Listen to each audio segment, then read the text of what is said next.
யூதர்கள் மத்தியில் ஒரு பிரபலமான பழமொழி இருந்தது.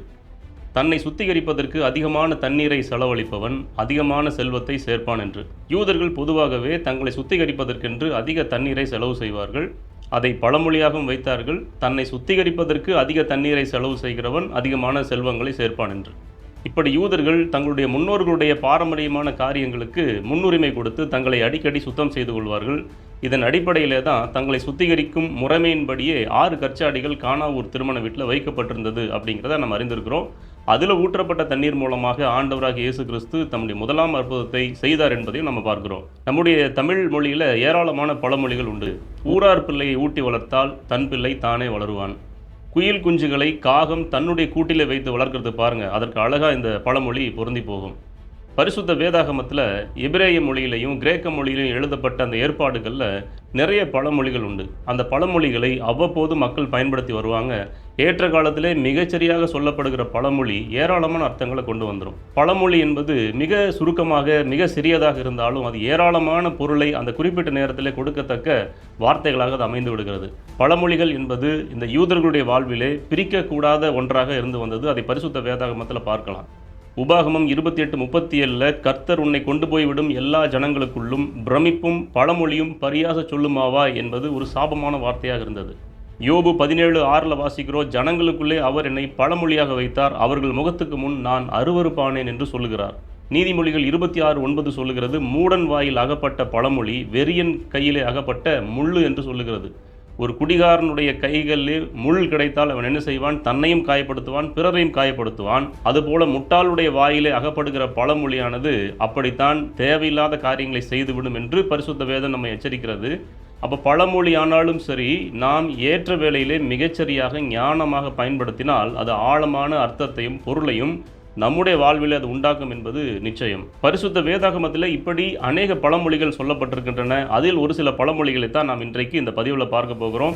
பார்ப்போவாங்க.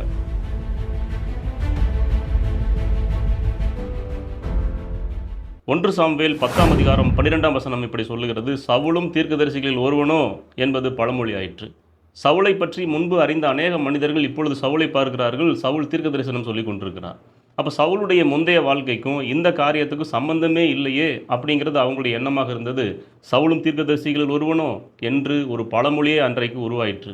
மிக மிக மோசமான மனிதன் ஒருவன் நல்லதொரு செயலை செய்ய கண்டால் ஜனங்கள் இந்த பழமொழியை சொல்லுவார்கள், சவுலும் தீர்க்கதரிசிகளில் ஒருவனோ. இன்றைக்கும் அது அநேகருக்கு பொருந்தி போகிறது. அநேக மோசமான செயல்களை செய்துவிட்டு எங்காவது ஒரு நல்ல பெயர் வாங்க வேண்டும் என்று ஏதாகிலும் ஒரு நல்ல காரியத்தை செய்வார்கள். அவர்களை பார்க்கும்போது நம்முடைய இருதயத்திலே தோன்ற வேண்டும், சவுலும் தீர்க்கதரிசிகளில் ஒருவனோ. எசேக்கியேல் 12:22 சொல்லுகிறது, மனுபுத்திரனே, நாட்கள் நீடிக்கும், தரிசனம் எல்லாம் அவமாகும் என்று இஸ்ரவேல் தேசத்திலே வழங்கும் பழமொழி என்ன என்று கர்த்தர் கேள்வி கேட்கிறார். நாட்கள் நிறைய வந்து கொண்டிருக்கின்றன, தரிசனங்கள் நிறைவேறவே இல்லை அப்படின்னு தாமதிக்கும் போது அதை பழமொழியாக்கி வைத்து விட்டார்கள். நாட்கள் நீடிக்கும், தரிசனம் எல்லாம் அவமாகும் என்று. ஆனால் கர்த்தர் அடுத்த வசனத்தில் சொன்னார், இந்த பழமொழி மாறி போகும், உங்களுக்காக நான் வைத்திருக்கிற அத்தனை தரிசனங்களும் நிறைவேறும் என்று சொல்லி கர்த்தர் வாக்கு கொடுத்தார். அப்படின்னா நம்முடைய விசுவாசத்தை தகர்க்கக்கூடிய எந்த ஒரு சூழ்நிலை நம்முடைய வாழ்க்கையில் ஏற்பட்டாலும் அதை தகர்க்கக்கூடிய கர்த்தர் நம்மோடு கூட இருக்கிறார் என்பதை நிச்சயமாக நம்பும்படி இந்த வார்த்தை நமக்கு உதவி செய்கிறது. எசேக்கியேல் 16:44 சொல்லுகிறது, தாயை போல மகள் என்று உன்னை குறித்து பழமொழி சொல்லுவார்கள். ஏன்னு கேட்டால், நீயும் உன் தாய் செய்ததை போல சோரம் போனாய், என்னை விட்டு தூரம் போனாய்.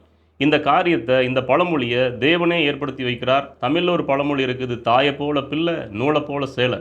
இந்த பழமொழியினுடைய துவக்க புள்ளி பரிசுத்த வேதாகமத்தில் இருக்கிறது. நாம் என்ன செய்ய வேண்டும்? நம்முடைய முன்னோர்கள் தவறு செய்திருந்தாலும், கடவுளுக்கு தூரமாக வாழ்ந்திருந்தாலும், நீங்களும் நானும் ஆண்டவராகிய இயேசு கிறிஸ்துவின் கிருபையினாலே அவரை அண்டி பிழைக்க வேண்டும், அவரோடு கூட கிட்டி சேர வேண்டும். எசேக்கியேல் 18:2 முதல் வாசிக்கும்போது, பிதாக்கள் திராட்சை காய்களை தின்றார்கள், பிள்ளைகளின் பற்கள் கூசி போயின என்னும் பழமொழியை நீங்கள் இஸ்ரவேல் தேசத்தை குறித்து சொல்லுகிறது என்ன அப்படின்னு ஆண்டவர் கேட்டார். பிதாக்கள் பாவம் செஞ்சாங்க, பிள்ளைகள் அதனால் பாதிக்கப்பட்டாங்கன்னு இஸ்ரவேலில் சொல்லப்படுகிறது என்ன? இனி அப்படி கிடையாது. பிதாக்கள் பாவம் செய்தால் அவர்களே தண்டிக்கப்படுவார்கள், பிள்ளைகள் பாவம் செய்தால் இவர்களே தண்டிக்கப்படுவார்கள்.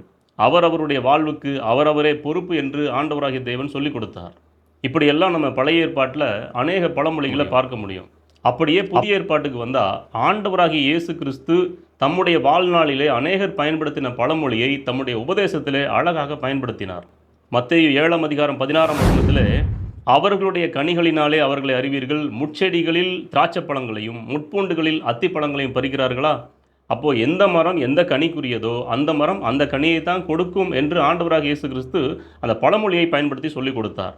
மத்தேயு 12ஆம் அதிகாரம் 33ஆம் வசனத்துக்கு வந்தால், மரம் நல்லதென்றால் அதன் கனியும் நல்லதென்று சொல்லுங்கள், மரம் கெட்டதென்றால் அதன் கனியும் கெட்டதென்று சொல்லுங்கள், மரமானது அதன் கனியினாலே அறியப்படும் என்று சொன்னார்.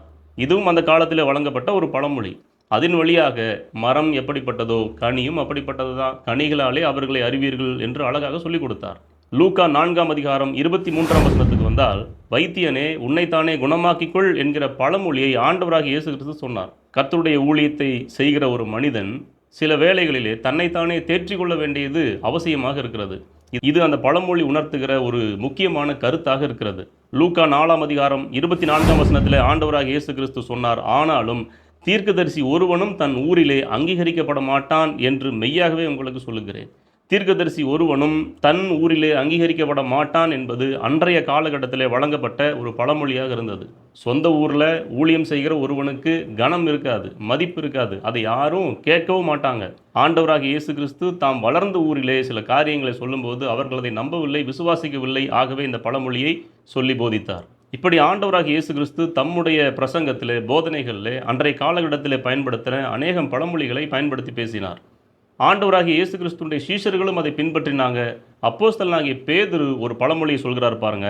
2 பேதுரு 2ஆம் அதிகாரம் 22ல், நாய் தான் கக்கினதை தின்னவும் கழுவப்பட்ட பன்றி சேற்றிலே புரளவும் திரும்பினது என்று சொல்லப்பட்ட மெய்யான பழமொழியின்படியே அவர்களுக்கு சம்பவித்தது. பின்மாற்றத்திலே சென்றவர்களை குறித்து பேதுரு இப்படிப்பட்ட ஒரு பழமொழியை பயன்படுத்தி சொல்லுகிறார். நாய் தான் கக்கினதை தின்னுவதற்கு திரும்ப போனது, கழுவப்பட்ட பன்றி திரும்பவும் சேற்றிலே புரளப்போனது. எவ்வளவு அசிங்கமான ஒரு செயல்! ரட்சிக்கப்பட்ட பிறகு மீண்டும் பாவத்தினாலும் இச்சையினாலும் சோதிக்கப்பட்டு ஆண்டவராகிய இயேசு கிறிஸ்து நமக்கு காட்டிய அந்த பரிசுத்த பாதையிலிருந்து விலகி போவது, பின்மாற்றத்திலே போவது, நாய் தான் கக்கினதை திரும்ப சாப்பிடுவது போல, கழுவப்பட்ட பன்றி திரும்பவும் சேற்றிலே விழுந்து புரள்வது போல நம்முடைய வாழ்க்கையிலே பின்மாற்றம் என்பது இருக்கக்கூடாது. ஒவ்வொரு அடியாக பரிசுத்த பாதையிலே நம்முடைய வாழ்க்கை பயணிக்க வேண்டும் என்பதுதான் தேவனுடைய திட்டமாக இருக்கிறது. இன்னும் ஒரு குறிப்பிட்ட விஷயத்தை நான் உங்களுக்கு சொல்லுகிறேன். பரிசுத்த வேதாகமத்தில் இருக்கிற நீதிமொழிகள் புஸ்தகம் இருக்குது பார்த்தீங்களா, அந்த நீதிமொழிகள் புஸ்தகம் முழுக்க முழுக்க பழமொழிகளால் ஆனது. அப்படிப்பட்ட பழமொழிகளை சொல்லி சொல்லி போதனை செய்வது நீதிமொழிகள் புஸ்தகத்தினுடைய வழக்கம். சாலமோன் அப்படி அநேக பழமொழிகளை பரிசுத்த வேதாகமத்தில் நீதிமொழிகள் மூலமாக எழுதி வைத்திருக்கிறார். பிரசங்கி புஸ்தகத்தில் எழுதி வைத்திருக்கிறார். கருத்தாய் அவைகளை வாசிப்போம், அதில் இருக்கிற ஆழமான சத்தியங்களை நாம் அறிவோம். அவைகள் இன்னும் நம்மை தேவனுக்கு முன்பாக செம்மைப்படுத்தும். தொடர்ந்து நம்மை கர்த்தருக்கு முன்பாக சரியாக்கி செம்மையாக்கி சீர்படுத்தி ஓடுவோம். கர்த்தர் நம்ம ஒவ்வொருவரையும் ஆசீர்வதித்து காப்பாராக. மீண்டும் நல்லதொரு செய்தியோடு கூட நாம் சந்திப்போம். ஆமென்.